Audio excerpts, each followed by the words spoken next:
По повеќе од 40 години почна уредувањето на просторот околу популарните кули во Штип. Целта е пред се да се обезбедат вистински приоди до влезовите на овие згради кои што досега се неуредени и луѓето минуваат низ скал.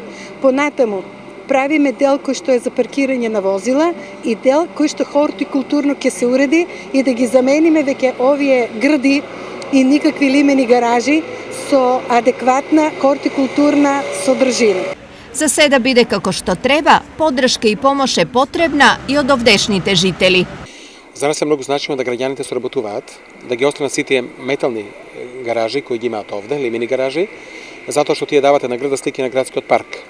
Така да соредувањето, со отпочнувањето на уредувањето на овој простор овде, почнуваме соредувањето на целата оваа населба и нема да завршиме, се дури него редиме и коритото на река Тотиња. Паралелно се работи и во легендарното Штипско ново село. Инаку да кажем дека ја завршиме патеката до Јаворот, значи покрај ректоратот, го направивме плоштадот кај Ново село, денове се превршува музејот и неговата поставка. Таму ќе направиме одлично хортикултурно редување и парк, посадивме доста дрвца покрај самата патека и мислам дека Ново село веќе го добива својот лик. Таму ќе имаме уште една обврска да го завршиме делот кај лџите, затоа што тоа е едно култно место за нашиот град и ќе треба да го уредиме и пристапот и просторот, да се направи потпорен зид, да се направи и патека.